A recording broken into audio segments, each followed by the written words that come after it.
Hello, my name is Ryan Homan, and this is for the American Culture Reaction video.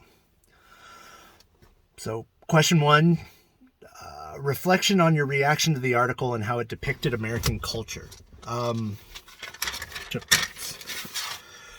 So, sadly enough, it took me 4 pages to realize that they were talking about Americans. But to describe it as a hidden culture and to describe it as like a kind of voodoo witch doctory practice made me openly read it and want to dig into it more.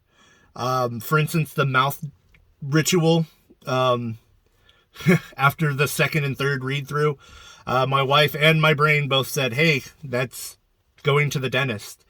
And it really describes it well. Of the wealthy are more likely to have, perfect teeth and to have perfect mouth and oral care than those who are less fortunate. And they,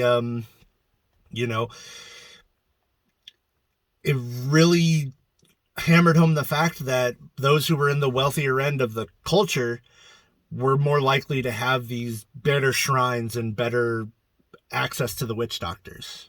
Question 2 is, take about 2 minutes to describe a communication pattern or ritual or event in your culture that may seem from an outside observer.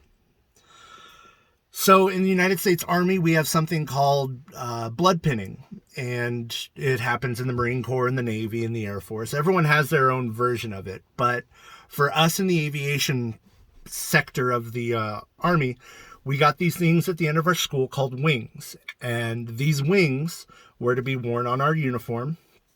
And then when we were at schools, they gave us the option in secret. We weren't supposed to tell anybody. We weren't, allowed to do anything like that.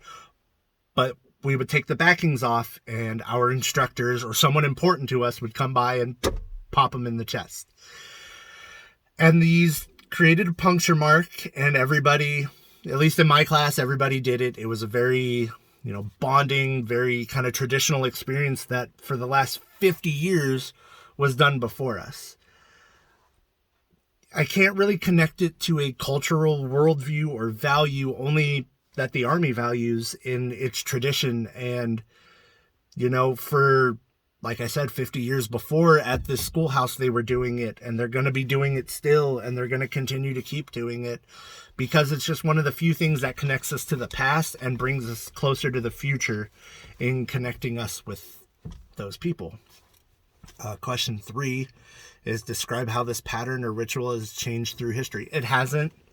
Our traditions in the Army, in the Marine Corps, in the Navy, in the Air Force, our traditions don't change. We hold our traditions close to the chest, and that's one of the reasons we fight is for our traditions. We fight for never changing those things that have brought us closer to previous generations, and who is going to teach the future generations these traditions and how to fight, how to win, how to fix helicopters, even like I did. It was that blood pin event was more than just getting them punched into your chest. It signified bleeding for what you want and bleeding for those people next to you on your left and right.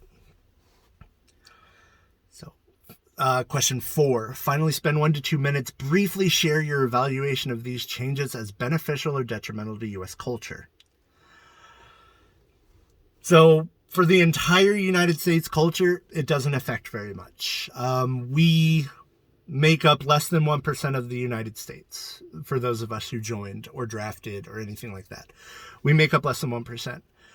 So for the entire culture, it doesn't change anything. But for our culture in the armed forces, the blood pin ritual, some of the Marine Corps rituals, these things are important to us. They're one of those few things that we will always rely on. We'll always look back on. I still have my little puncture marks from mine, and I know the next person that goes through is going to have their puncture marks 10, 15 years down the road. It's one of those few things that we have that has separated us from the rest of the culture. You're not going to see this happen in a boardroom where they're going to punch a stapler into your chest and say, congratulations, you made it. This is very limited to what we do as soldiers, as Marines, as airmen, as seamen, we take our traditions and we hold them close to our chest. We will fight for them. We will die for them, just like the brothers and sisters to the left and right of us who have that exact same pin imprint on our chest, essentially. Thank you very much.